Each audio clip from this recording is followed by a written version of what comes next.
Estaba diciendo que en nuestra reunión de septiembre habíamos hecho alusión a las marcas, partiendo de la idea de que nuestro cuerpo es un cuerpo afectado de goce, con lo cual se trata de un cuerpo marcado. Y que sea un cuerpo marcado, ahí implica una escritura, lo cual supone la tarea de leer aquello que nos marca, que es la tarea que ustedes están llevando a cabo, ¿no? De estar leyendo justamente las marcas de aquellos nenes, aquellas nenas que van a consultar con ustedes. Ahora, la tarea de leer justamente aquello que nos marca implica que leemos y que hablamos. Pero para hablar necesitamos por lo menos tener la esperanza de que algo de lo que decimos se ha escuchado.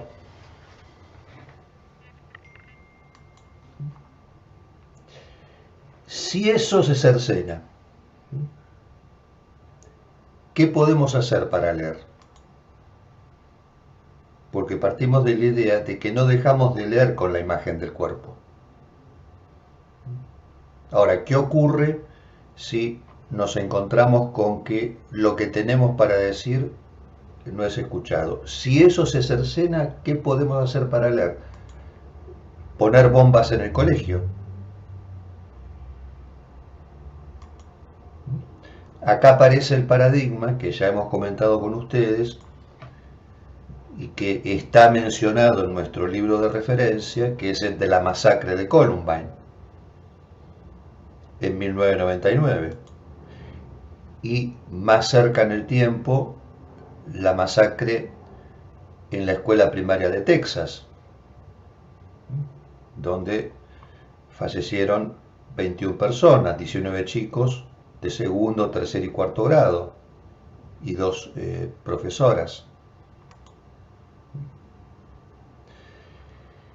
Lo que Fukelman nos comenta en conversaciones es que nosotros podemos interpretar que en esos muchachos devenidos asesinos, dos en el caso de Columbine, uno de 18 años en el caso de la escuela primaria de Texas,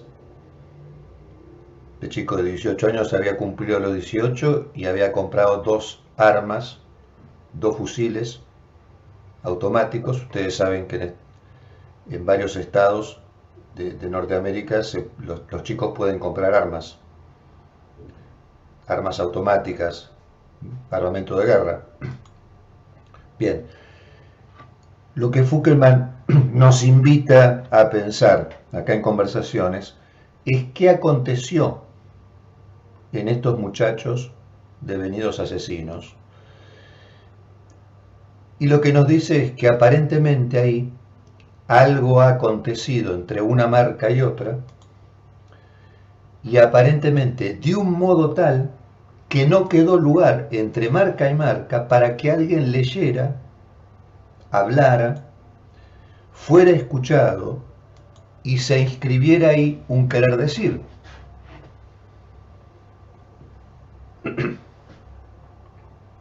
De hecho, si ustedes leen algo de las crónicas, tanto de los muchachos de Columbine como este muchacho de 18 años, el de la matanza de Texas, van a leer antecedentes de algo que podía escucharse allí.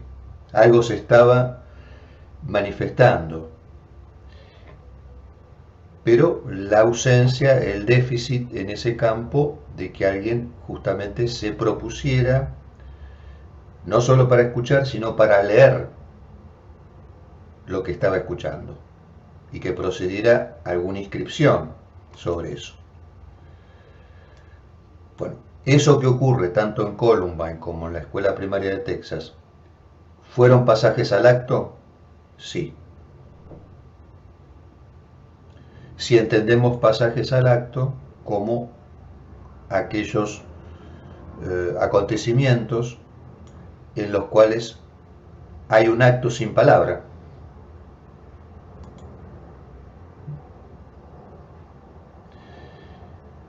Bien, y es a propósito de las marcas que hoy quería contarles la motivación de un viaje que enlaza a Argentina, a México y a Colombia, un viaje reciente que está justamente vinculado al estudio sobre las marcas, sobre los procesos de paz y sobre la violencia, tanto en Argentina como en Colombia como en México, un recorrido que les cuento cómo comienza.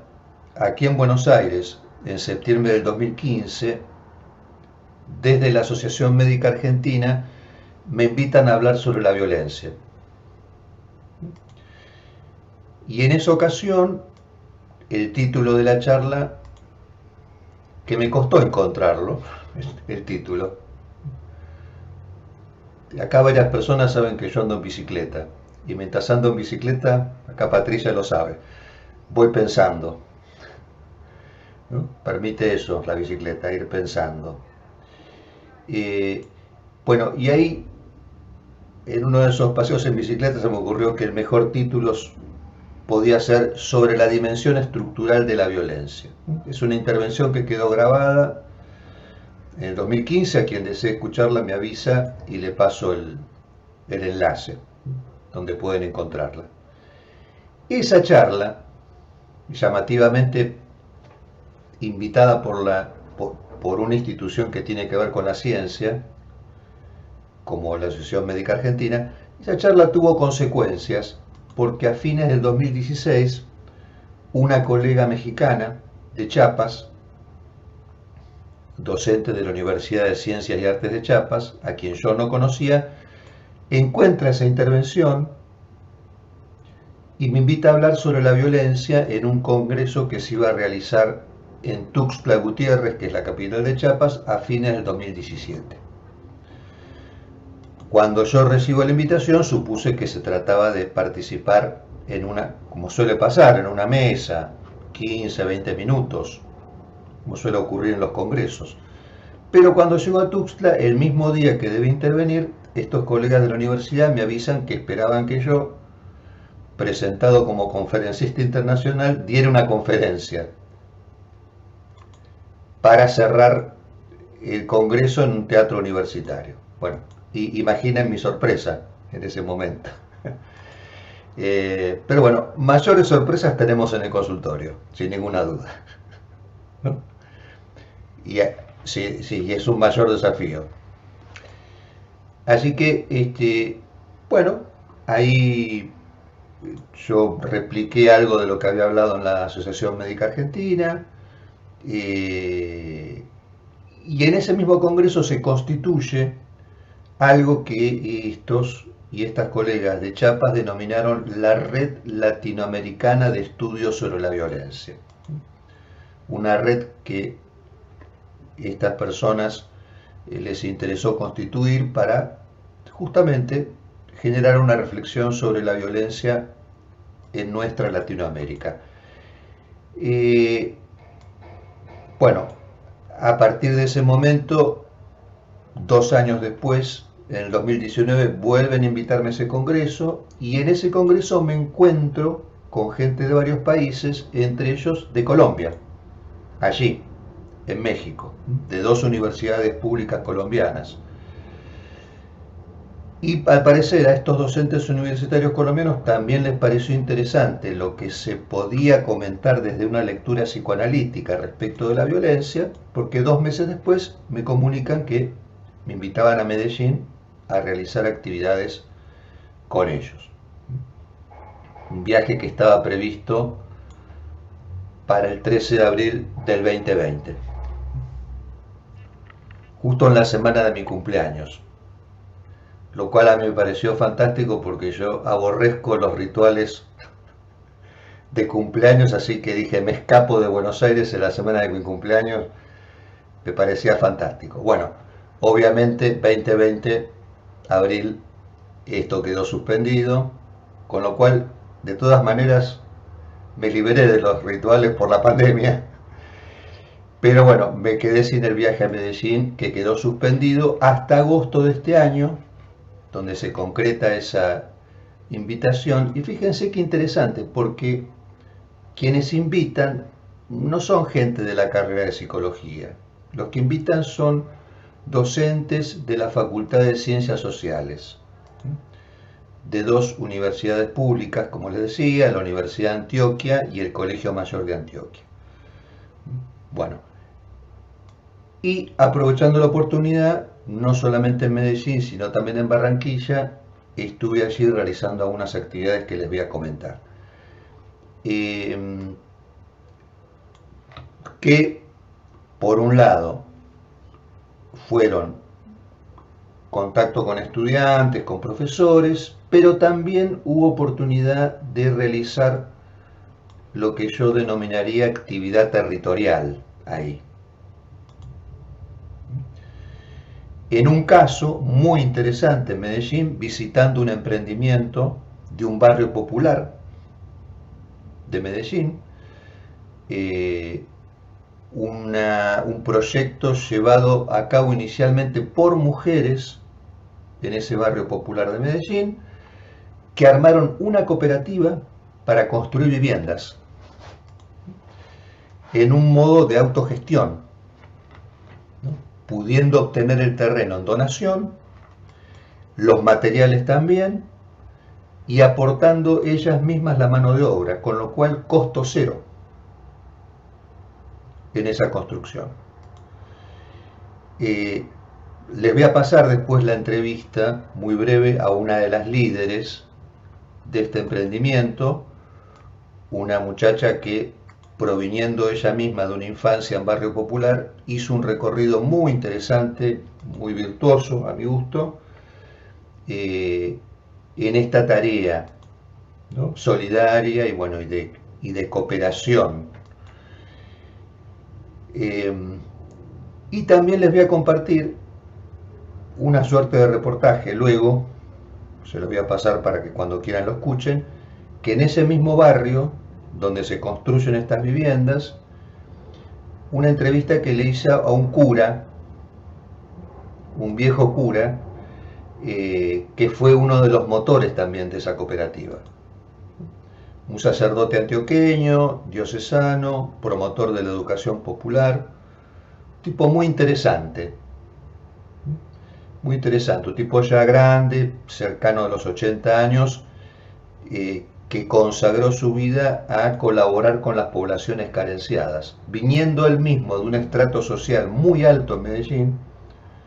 Cuando se recibe en el seminario, va a estudiar a Bélgica, 5 años, filosofía. Yo estuvimos conversando con él sobre Marx, sobre Hegel, sobre Sartre, en ese barrio, ¿no?, en ese barrio popular.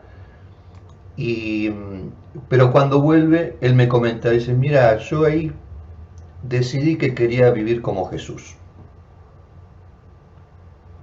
O sea, a mí no me interesaba tanto administrar sacramentos, no me interesaba tanto la prédica, sí me interesaba vivir con la gente carenciada y ayudarlos a reflexionar. Tampoco hacer obra social, me dijo, sino colaborar con ellos para reflexionar. Fíjense que viene a cuento con lo que decíamos, ¿no?, que aparece ahí un personaje dispuesto a escuchar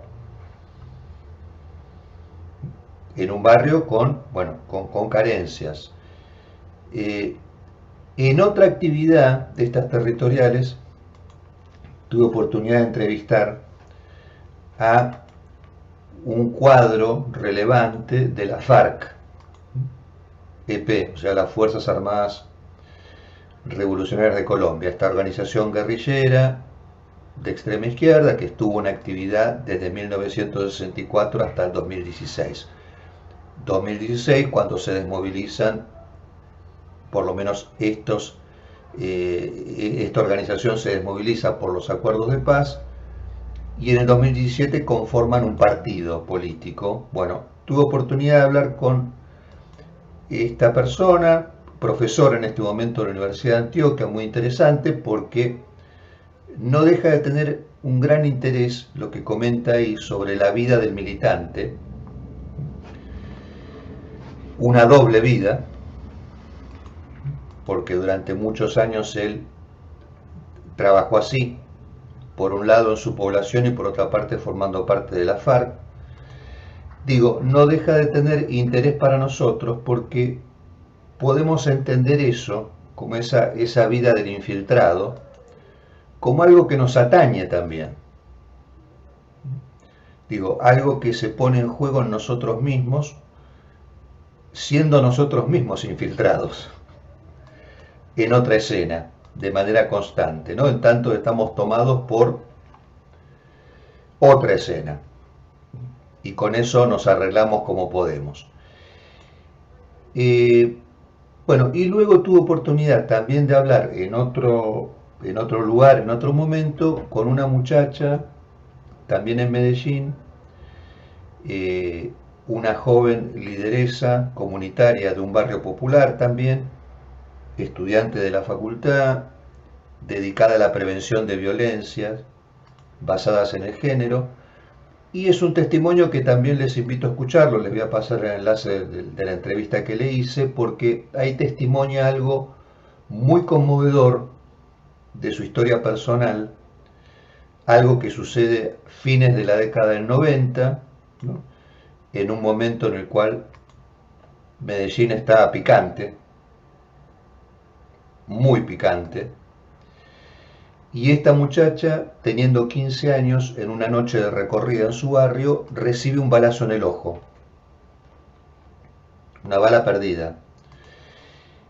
Bueno, la bala ingresa por el ojo, queda alojada después entre dos vértebras y esta muchacha sobrevive, sin secuelas. Tiene la bala. Bueno, ahora tiene 38 años, esta chica. Bueno, y muy interesante también su recorrido, ¿no? Bueno, esto fue en Medellín. Y en Barranquilla, algo que nos atañe quizás más de cerca, y es el resguardo de la infancia. Ahí tuve oportunidad de hacer dos tareas con el Instituto Colombiano de Bienestar Familiar, que es un organismo oficial del Estado colombiano que Liliana debe conocer, sin ninguna duda. Liliana, participe, si usted lo desea. Este instituto, bueno, trabaja para la prevención y protección integral de la primera infancia, de la niñez y la adolescencia. Y ahí tuve oportunidad, con una colega del ICBF, de ir a una fundación que está encargada del seguimiento de niños, niñas y adolescentes que se encuentran en hogares sustitutos. Se trata de profesionales que tienen la tarea de monitorear a esta población infantil y adolescente en aquellos hogares sustitutos en los cuales han sido incluidos. De hecho, el día que estuvimos ahí conversando con estos profesionales, había en la fundación un bebito de 16 días que había sido abandonado en el hospital, y estaba ahí la madre sustituta justamente en la fundación para que hicieran un seguimiento de ese bebé. Muy interesante la conversación con estas personas, son psicólogos, asistentes sociales, nutricionistas. Nos reunimos, éramos 20, 25 allí en una reunión, como una rueda. Fue interesante porque transmitieron las dificultades, los problemas, los obstáculos que ellos constatan haciendo el seguimiento de la niñez y la adolescencia en esos hogares sustitutos, ¿no? Y lo que tienen que escuchar, porque ahí también nosotros tenemos en cuenta que quienes están en esta tarea están escuchando situaciones de alto impacto, violencia, abuso, ¿no? Vulneración de la infancia, problemas graves en la adolescencia, intentos de suicidio. Entonces, bueno, se generó un espacio, y de hecho la colega que me lleva a conversar con ellos me dijo que le interesaba que eso quedara como un precedente para seguir armando esos espacios para que la gente hablara sobre lo que están escuchando y las dificultades con las cuales se encuentran, que sería ayudar a los que ayudan ahí. Y en otro día, al día siguiente, tuve oportunidad de reunirme en el mismo Instituto Colombiano de Bienestar Familiar con algo que ellos denominan equipos móviles, y que son grupos de profesionales, también psicólogos, psicólogas, asistentes sociales, nutricionistas, que llegan a lugares periféricos, en este caso del Departamento del Atlántico. Ustedes saben que en Colombia, a diferencia nuestra, lo que nosotros conocemos como provincia, en Colombia son departamentos. Es un departamento que se llama el Atlántico, que está sobre la costa caribe colombiana. Estos profesionales van a localidades de este departamento donde hay población vulnerada, vulnerable, en muchos casos en situación de extrema pobreza, y otras personas que han tenido que sufrir el desplazamiento de su lugar de origen con motivo del conflicto armado. Y aquí también fue la oportunidad de conversar con estas personas sobre la tarea tan ardua que llevan a cabo cuando van con los equipos móviles a estos lugares a hacer relevamiento de la población. Y también para escuchar lo que tiene para decir la gente allí. Bueno, y la idea también, en realidad en esta reunión fue, tomando como excusa la presencia mía, generar un espacio para poder expresarse respecto a esas muy complejas situaciones con las que se enfrentan.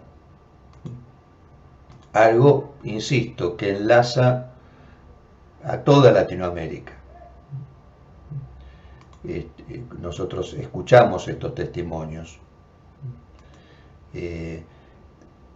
Y las dificultades que hay justamente porque los lugares que podrían proponerse en Argentina, en Colombia, en México, que es donde yo quizás más he transitado, estos lugares para escuchar van declinando.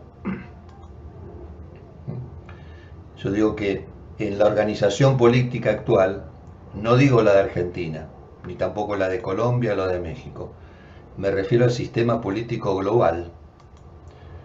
Lo que ya hace mucho tiempo que tiende a imponerse es que no suele haber instancias de escucha,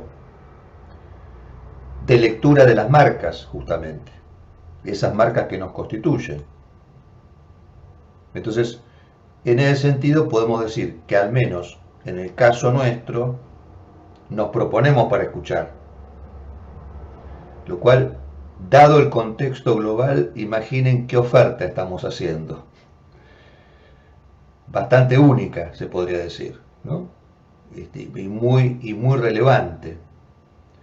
Digo porque hace falta a veces recordar que pongamos en valor lo que estamos proponiendo en la tarea que llevamos a cabo, ¿no? Hay que recordar que esta instancia de escucha no es algo que abunde, no se encuentra en el mercado, no se encuentra en el supermercado tampoco. Es una oferta muy singular, porque además, como hemos dicho con ustedes, lo que tenemos para aportar es lo que no sabemos, y eso vale, porque eso permite justamente escuchar sin saber y escuchar sin prejuicios. Insisto, en un momento de la historia donde otras instancias han ido declinando.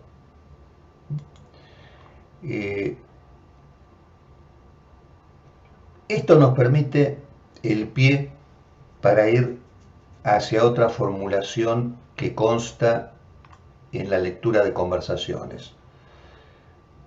Porque efectivamente, si hay quien se dispone a escuchar, como es el caso de la tarea nuestra, eso ya apresta la función y campo de la palabra. Ahora bien, ¿qué quiere decir que haya palabra? En principio, que haya palabra quiere decir que pueda haber verdad. O sea, función y campo de la palabra, verdad. ¿Qué verdad? ¿En qué sentido la verdad? Bueno, en el sentido de que haya una palabra que de verdad afecte el cuerpo. Y a ustedes les consta, ¿no? tanto los colegas que trabajan con el cuerpo como las que trabajan solamente con la palabra. Cuando aparece una palabra que de verdad afecta al cuerpo. Y aquí Fuckerman lo que comenta es que esta verdad de la palabra requiere justamente de los artefactos simbólicos en los que esta palabra pueda ser sancionada como palabra, o de los artefactos simbólicos que se requieren para que esto que aparece del lado de la infancia sea sancionado como juego. Es decir, los artefactos que digan esto es una palabra o esto es un juego. Bueno, ¿qué quiere decir esto es una palabra? Y que una palabra refiere a un sujeto. Y en tanto refiere a un sujeto, refiere a una singularidad, lo cual no es intercambiable. Y subrayo lo de intercambiable porque nosotros estamos en un sistema, en este sistema de la economía de mercado, donde nosotros pasamos a ser sustituibles. De hecho, también les diré, en las corporaciones de prestaciones de salud, psicólogos, psicólogas, psicomotricistas, fonoaudiólogas, podrán irse y dicen, váyase, hay una cola esperando para entrar a trabajar acá. Somos sustituibles en ese paradigma de la economía de mercado. Pero lo que estamos planteando aquí justamente es que en tanto una palabra refiere a un sujeto, refiere a una singularidad, y eso no es intercambiable. Y es importante subrayar estos artefactos simbólicos a los que podemos dirigirnos, porque serán los que permitan el acceso a aquello que ha marcado al cuerpo en cuestión. Ahí volvemos al tema del cuerpo escrito, a la escritura del cuerpo. Y hay también corroborar que acceder a la palabra implica perder. Cuando hablamos perdemos. Y eso también se pone en juego cuando ustedes reciben consultas y proponen que alguien hable. Es como si estuvieran invitándolo, hable para perder. ¿Qué es lo que perdemos? Bueno, perdemos aquello que la teoría analítica ha ubicado como objeto. Y justamente acá hay algo muy paradójico también, porque esta pérdida de objeto es lo que nos hace semejantes. Lo que nos hace semejantes es que perdemos y que tenemos una relación con la pérdida. Digo, la posibilidad que tenemos de encontrarnos entre semejantes se sustenta en que de una manera singular a cada una de las personas la pérdida del objeto le afecta. Podría decirlo de otro modo, lo que nos hace semejantes es aquello que nos agujerea, siendo lo que nos agujerea en cada una de las personas algo distinto, o con sus diferencias. Sin embargo, ahí tenemos justamente esta comunidad de semejantes, podría decir que es la comunidad topológica del agujero, la que nos hace diferentes y la que nos hace semejantes a la vez. Y esto que nos falta, acá voy hacia un lugar un poquito más complejo, porque esto que nos falta, este algo que falta, no corresponde a la imagen que del otro lado nos han provisto. Porque en el mejor de los casos, y todos los que estamos aquí evidentemente hemos sido destinatarios de esa imagen que nuestra familia nos ha provisto, afortunadamente, y que ha permitido que nos constituyamos de tal forma que cuando se nos solicita un abrazo, nosotros en ese abrazo imaginamos que lo que se pone en juego es uno, una ilusión de unidad. es justamente lo que la función parental de algún modo provee. Digamos, es la unión en una imagen sin fisuras. Yo les comentaba que había un bebito de 16 días en la fundación, abandonado. Estaba una colega con el bebito en brazos. ¿Saben lo que pasa cuando hay un bebé en la sala? Estábamos todos así, todos, ¿no? Ahí, mirando, preguntando, hablando, ¿no? Ese, ¿no? Esa pregnancia, ¿no? Esa cautivación que justamente va en dirección de ese abrazo, de una ilusión de unidad. Ahora, después nos vamos dando cuenta que con relación a ese uno que podría cerrar esa unidad, falta algo. Afortunadamente también, ¿no? Digo, por un lado, es una fortuna que tengamos esa ilusión de unidad provista por la imagen que nos han entregado, en la cual nos han alojado, pero también es una fortuna que en esa imagen haya algo en falta. Lo que a cada uno le falta con relación a ese uno, lo que a cada uno de nosotros nos falta con relación a ese uno, se comienza a recortar en lo que cada sujeto marca con su decir en el otro. Esto que dije es muy difícil, lo voy a repetir. Ahí entramos en una complejidad. Lo que a cada uno de nosotros nos falta con relación a ese uno corresponde a lo que puede recortarse en relación a lo que cada sujeto marca con su decir en el otro. Con esto quiero significar que cuando ustedes escuchan a alguien, en ese decir van a escuchar cómo se está recortando eso que falta. Lo que faltaría para que lleguemos a ser uno y el mismo.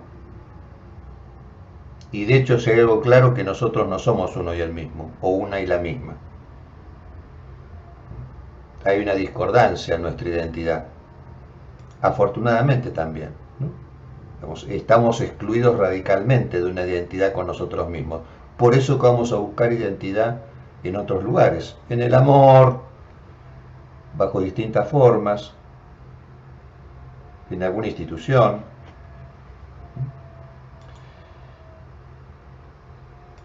De alguna manera somos extranjeros, ¿no?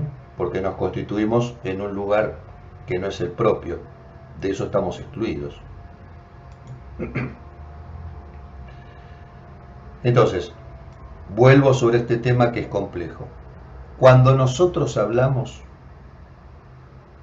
mejor dicho, cuando establecemos una relación con aquello que a través nuestro se va diciendo, y subrayo esto porque cuando hablamos, algo en nosotros se va diciendo, más allá de nosotros, a pesar de nosotros, ¿no?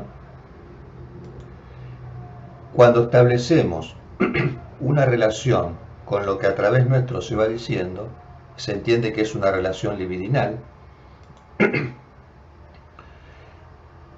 Esto que se va diciendo con las palabras que se van emitiendo, esto que nosotros vamos diciendo marca, demarca y recorta. Fíjense qué interesante, ¿no? Porque ahí el decir tiene una función de marcar, de demarcar y de recortar. Más propia de la voz que de la mirada, porque la mirada más bien tiende a unificar. ¿Vieron? En el campo de la mirada más bien tenemos la sensación de que no falta nada. Pero cuando hablamos, ahí nos empezamos a relacionar que al decir marcamos, demarcamos y recortamos. Y esto que marca, demarca y recorta se relacionará con lo que le falta a cada quien para llegar al uno. Con lo que recorta con su decir y en su decir. Entonces, esto es lo que nos constituye como sujetos. Digamos, lo que nos falta para ser uno, y estamos todos en ese paradigma afortunadamente, nos falta para ser uno. Insisto, de repente tenemos la ilusión que lo encontramos en el amor, ¿no? Hoy estaba leyendo un posteo de una colega en la cual citaba que el tiempo, un escritor italiano decía que el tiempo con nosotros tiene una relación muy particular, que siempre estamos a destiempo, o estamos antes o después, nunca a tiempo, y que eso abre una herida. Y este escritor decía que el amor se encarga de cerrar esa herida. Y yo disentí con ese posteo, diciendo, el amor no cierra esa herida, el amor hace visible la herida, no deja de hacer visible la herida. Por supuesto que hay una ilusión amorosa que parece que tendiera a cerrarla, pero más bien no hace más que hacer visible que esa herida no se cierra nunca. En realidad el amor lo que pone en escena es el cortocircuito permanente, el desencuentro. Acá somos todos grandes, así que sabemos de lo que estamos hablando, ¿no? Entonces, en esto que nosotros podemos decir, y en lo cual puede recortarse, marcarse, ¿no?, lo que decimos, lo que falta para que seamos uno, esto, digámoslo así, nos hace cosquillitas, nos toca, ¿no? Nos importa. Nos importa porque ahí está de alguna manera interesada justamente la imagen que nos han ofrecido de nosotros mismos y que aparece en esto que decimos, que aparece esa imagen que nos han provisto, como les decía, pero que de alguna manera también pone en evidencia que cuando hablamos, recortamos, marcamos y dejamos en evidencia que algo está en falta para que lleguemos a la unidad de esa imagen. Fuckerman lo comenta de este modo: si a nosotros nos cuentan sobre un incendio que ocurrió en Tokio, podemos decir que lamentable, qué pena lo que pasó, pero nos va a afectar de un modo distinto si nos comentan sobre un incendio que ocurrió al lado de la casa donde vivía yo cuando tenía 4 años. Ahí algo nos hace cosquillitas. ¿Por qué? Porque ahí está interesada la imagen mía de 4 años, la imagen que mis mayores significativos me ofrecían en ese momento. Esa imagen está involucrada para que este incendio me haga cosquillas, me afecte.